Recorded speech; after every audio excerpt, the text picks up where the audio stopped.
You're not pregnant, are you? At last, my family is complete. Sana ito nang simula ng pagbabago. Sigurado ka na ba sa gagawin mo, Pepe? Lalo na't kalalabas lang ng bago mo ng Bella. Huwag naman sana mangyari pero alam mo namang kamatayan ang sasalubong sa'yo sa Pilipinas. Sana sa aming pag-alis, di magawa mo akong patawarin. Kahit anong galit ko, hindi ko makalimutan na pinasaya mo ako ng sobra sa pagtira mo dito. Pepe. Kuya? Pepe, mami ko.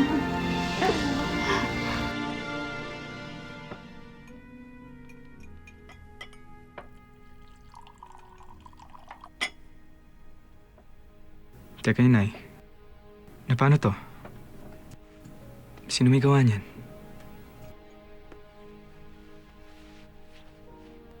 Pinaglakad siya mula Santa Cruz hanggang Calamba dahil sa paggamit ng pangalang Relondo sa sedula. Suktulan na talagang pagmamalupit nilang mga hayop sila. Tama na, Pepe. Pinagpapasalamat ko na lamang at nalampasan ko yun. Naririto ako ngayon, kasama ka. Huwag kang mag-alala, matibay yata ito. Kayo, Kuya, kamusta? Palos. Mabuti pa sa inay. Matibay. Kami. May sa palos. Ang totoo nga niyan, nang malaman nila Padre Llanes at Padre Amado na sa Hong Kong ka, minabuti nilang ipatapong kami sa hulo. Ang mga kaibigan nating propagandista, ipinuslit kami nang palipat kami ng barko. At si Itay naman, masumundo rin sa kanya. Hindi tayo pinabayaan ng Diyos, nak. Hayaan mo kaming makisalo sa iyong pinaglalaban.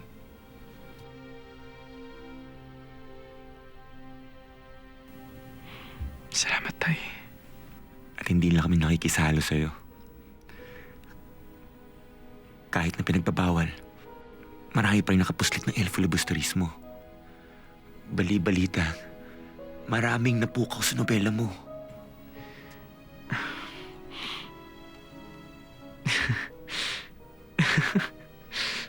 Nakakataba naman ang puso na gano'n na naging pagtanggap nila sa El Filibusterismo.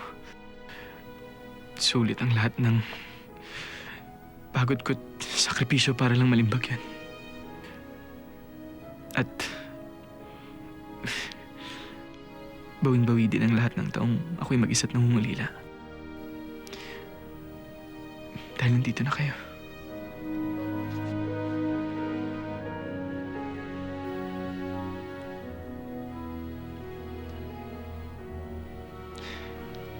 Maraming salamat po.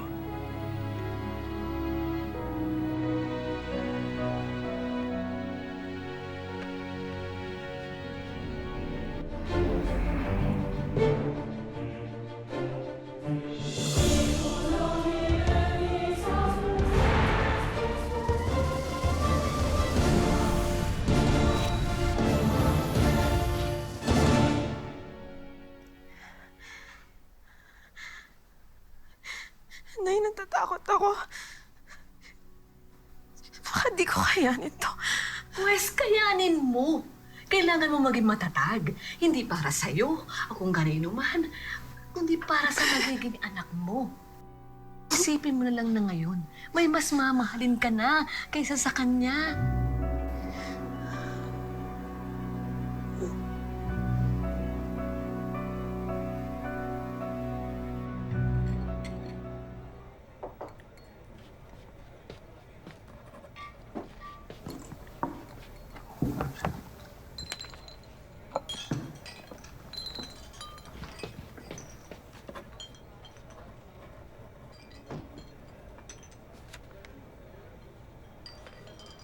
Punyeta talaga.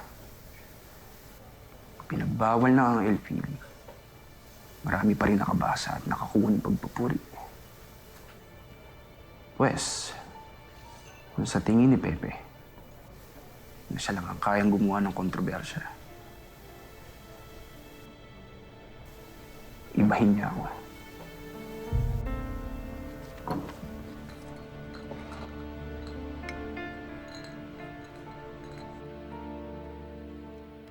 Eduardo, huwag ka na makipagkompetensya sa isang naglalakad na bangkay.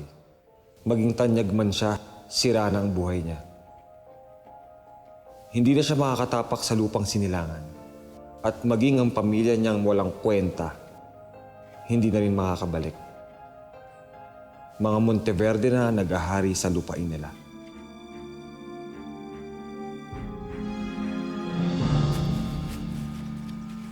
Hoy, bilis-bilisan ninyo! Bakit ang tatagal nyo, ha? Babagal nyo, ha?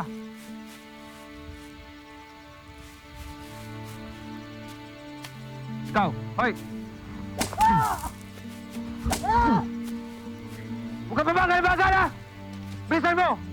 Pag ikaw hindi umabot sa takda kung ani, malalagot ka sa akin!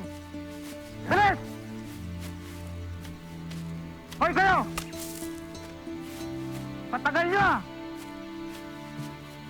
Peste! Peste Indio!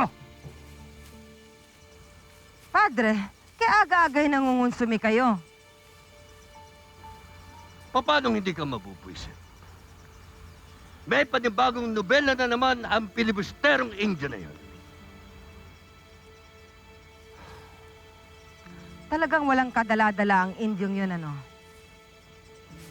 Milya-milya na ang layo dito sa ating bayan pero nakagagawa pa rin ng gulo. Sana hindi na pinalis ng bansang yan. Pihado naman ako, Padre, na babalik at babalik dito ang taong yan. Naririto ang kanyang pamilya. At sa oras na tumungtong siya sa lupaing ito, aarestuhin agad-agad siya ng mga Guardia Civil. Naturingan pa naman siyang isang doktor. Imbis na lunas ang kanyang dala, kaguluhan. Saan man siya naroroon ngayon, sana'y mabulok na siya doon. Indio. Oo, kayo mga Indio tamad! Kaya papagal kumilos! Benchito! Yung mga banda rito hindi naman gumagalaw! Hoy, kayo! Halika nga dito! Halika dito! Hinakobad! Halika! Pitin mo ang mga yan at ang madala! Halika! Doon ka! Magupitin Kanina ka pa ang doon, mga Indio na yan! Ha? Walang pag-asa itong mga Indio na ito. Dahil sa katamaran. Mga bobo, wala mga pinag-aralan. Ano pang aasahan ninyo, Padre?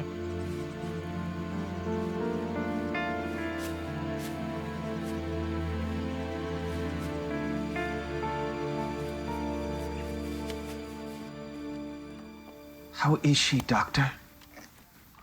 Huwag kayong mag-alala. Ligtas pa rin ang sanggol. Ngunit si Lenore, kailangan niyang kumain at matulog na maayos para mapabilis ang kanyang paggaling. Huwag ka mag-aalala, Doktor. Aalagaan namin siya mabuti. Sasamahan na kayo ni Tianggoy palabas.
dadalang tao daw si Lenore.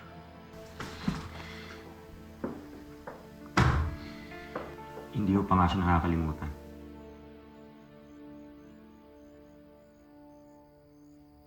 Pepe, kung ako sa'yo, kalimutan mo na nakaraan. Wala na magbabago din eh. Wala ka na magagawa. Isipin mo, Pepe, ng anak ni Lenore at ang lahat ng batang bahagi ng susunod na relasyon, eh parang anak na rin natin. Ibubuhos natin ang lahat ng atensyon natin para sa pagbabago ng Pilipinas.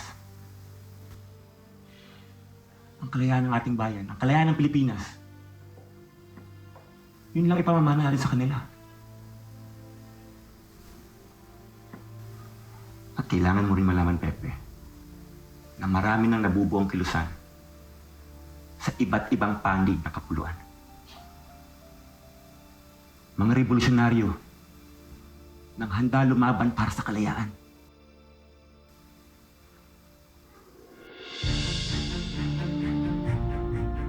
Lahat nagkakaisa sa iisang layuning mapabagsak na ang paghari-harian ng mga Kastila sa bansa natin.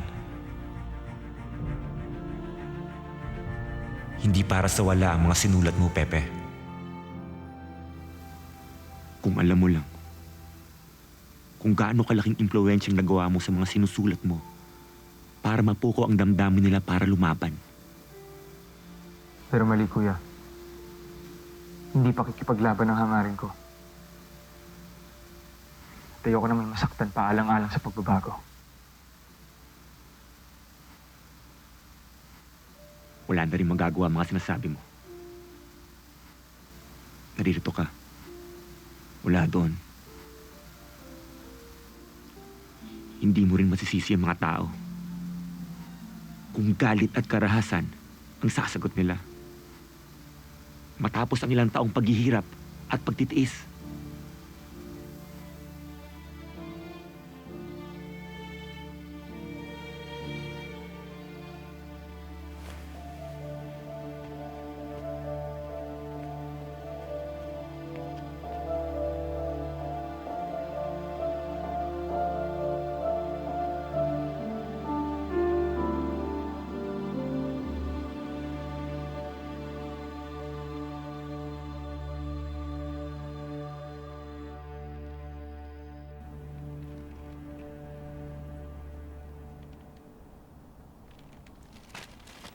Tay, ano yan?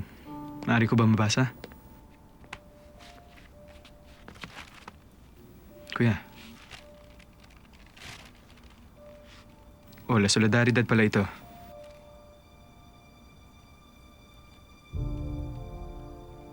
Huwag mo nang basahin, anak. Iinit lang ulo mo.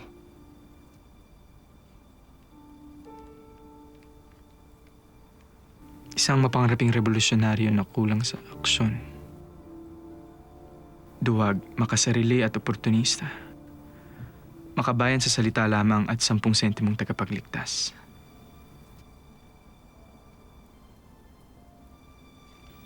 Ganito palang tingin nila sa akin. Akala ko yung mga kaibigan ko sila, yung pala puro paninira ang ginagawa nila sa akin likuran. Pepe, tama na. Huwag mong dibdibin mga sinasabi nila. Alam natin kung anong totoo. Kuya, sinasabi mo lang yan dahil pamilya tayo. Pero paano yung mga walang alam? Kaya hindi mo rin masisisi tong kumag na deleting to eh. Paano naman magagamot ng isang pasyente kung ang gamot at doktor ay malayo sa kanya?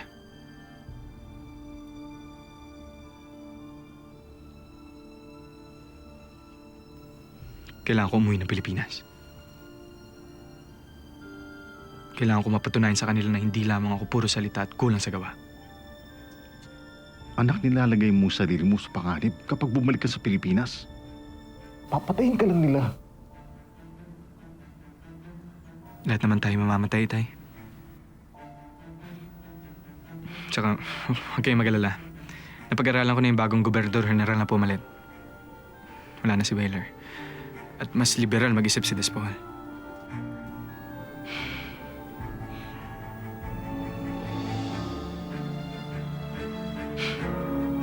Uuwi ako sa Pilipinas sa lalong madaling panahon.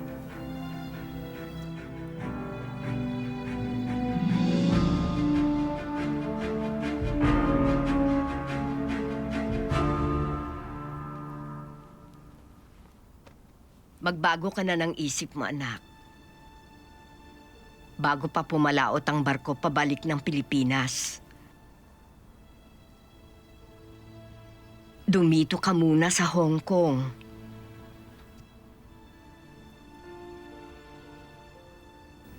Buo na ang aking isipan. Kailangan kong umuwi ng Pilipinas dahil nandun ang tunay na laban.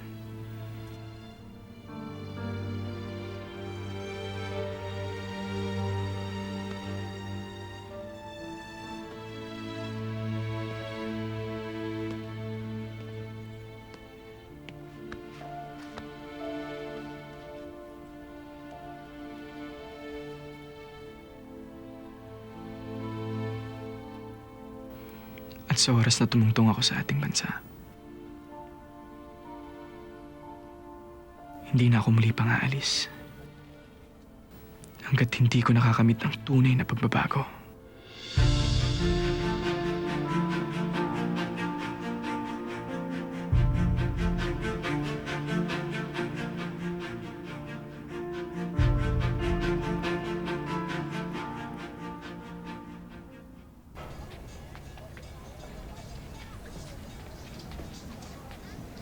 Maghiwalay muna tayo, Ate Lucia.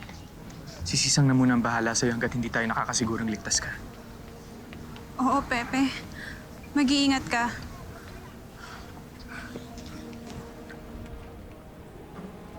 Sige na.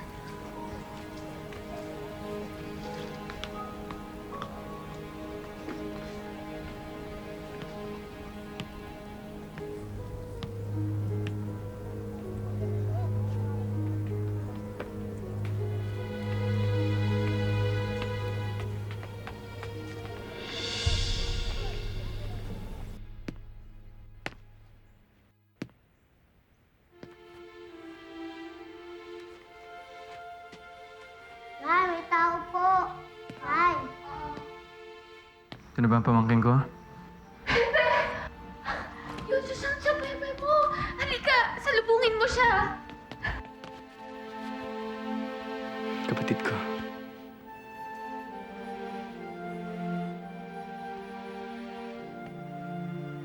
Maligayang pagbabalik kapatid ko. Dito na ako sa isang. At ito na ang simula. Ito na ang simula ng pakikipaglaban natin sa mga praile para mabawi ang mga inagaw nila sa atin. Hindi na tayo magkakawatak-watak. Hindi na natin kailangan magtago. Nakakamit na natin ang hustisya.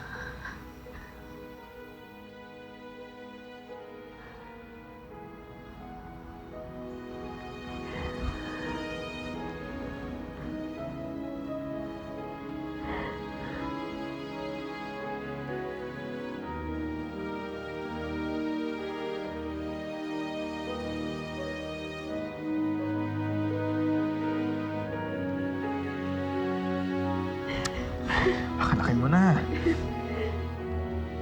Kamusta ka, Leoncio? Sa bebe mo.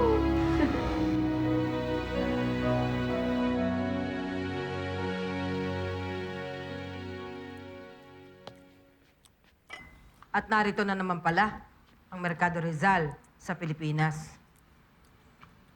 Mahina ang manok mo, Padre. Yang sa Dispohol, nalulusot na ng ating mga kawal. Aba, naglalabas-masok sila ng ganun-ganun na lang? Paano naman ang ating sakahan? At ang ating mga ari-arian? Huwag na tayo magtaka kung lulusubin na tayo ng mga Indyo at pinagpipira-piraso na. Hindi mangyayari yan! Hindi ako papayag! Hindi ako papayag na magtira-pira tayo.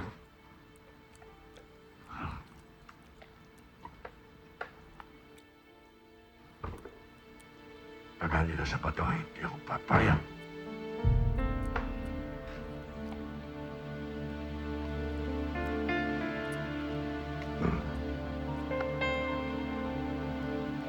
Kaya kayo.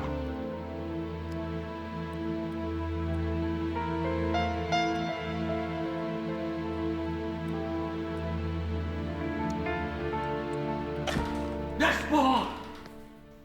Nasaan ang erehe at pilibusterong yan na nagpapanggap na tagapagligtas ng bayan? Huminahon kayo, Padre. Klaruhin natin. Sino ang tinutukoy niyong erehe y filibustero? Bakit hindi ba klaro sa ito mo kung sino ang erehe? Si Jose Portasio Mercado Rizal. Hindi mo kilala? Hindi klaro? Sa lahat ng bayan, klaro yan. Sa utak mo, hindi klaro. Pardonami, Padre. Wala akong maikakaso sa kanya. At wala akong maimbento na kaso sa kanya. Kaya nga kasi bobo ka. Wala kang maimbento. Gawan mo ng paraan kahit anong kaso, kasuhan mo siya. Yang Rizal na yan. Babalikan kita. Despol.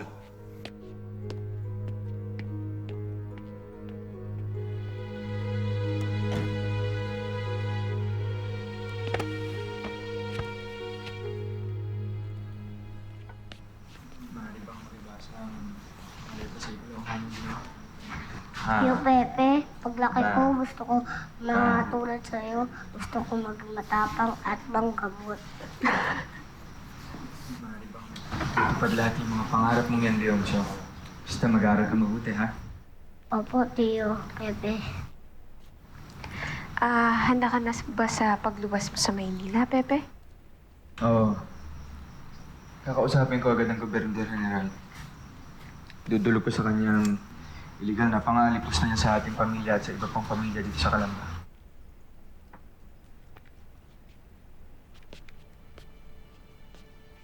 Mag-iingat ka. Kinusap na ako ng kilusan. Hinihintay ka na nila sa bahay sa Tondo. Saan niya lang ako pagdating? Huwag kang magpapahuli, Pepe. Kapag may narinig ka na huni na parang ibon, malalaman mo sila na yon.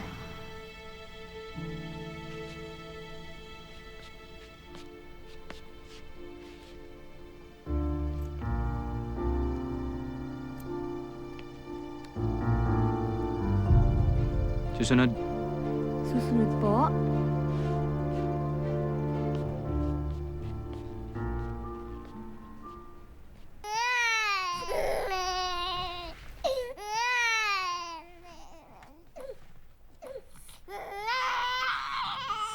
Leonor! Leonor! Carla? Naku, si Pepe. Andito sa Pilipinas. Balita ko'y pinagkakaguluhan siya ng mga tao sa Bulacan, Nueva Ecija at Tarlac. Abay, kasunod na ang bayan dito sa Pangasinan. Mabalik na siya.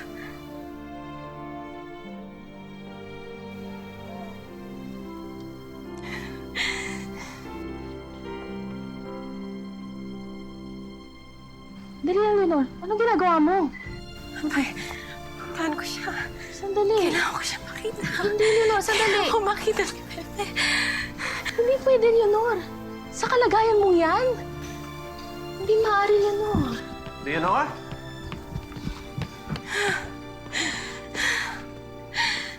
Sige. Mauna na ako, Leonor, para makapagpahinga ka na. Sige, Charles. Ingat, Carmen. Salamat. They said Carmen had some news. Anything you wish to share with me? Wala. Kinakamusta lang niya ako. At may nire-recommenda siyang comadrona para sa akin.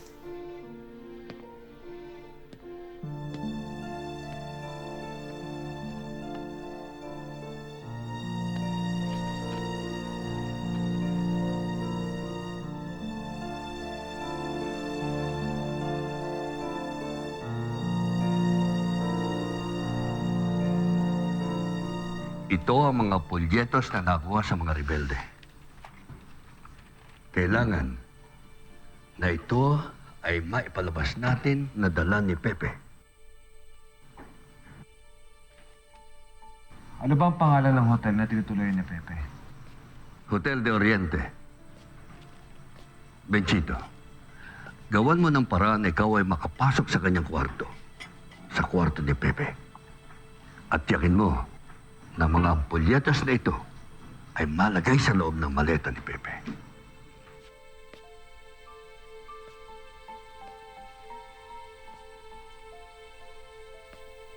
Sigurado ka ba na pagkatapos ng mga ito'y mahuhuli na si Pepe?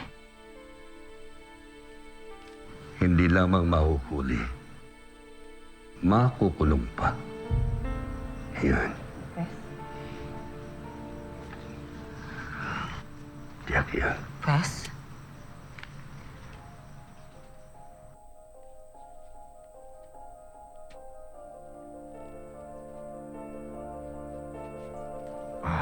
Akong bahala dito, Padre.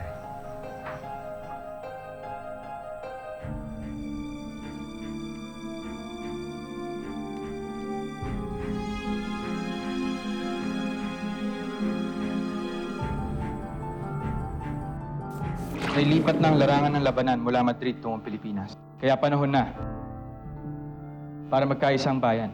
Kailangan natin lumakad ngayon. Siguraduhin natin na walang mangyayari sa plano natin. Ito na yan! Tagumpay! Ito na yung bata! Akin! Ang lupaing ito! At walang sino man ang makakaagaw nito sa akin!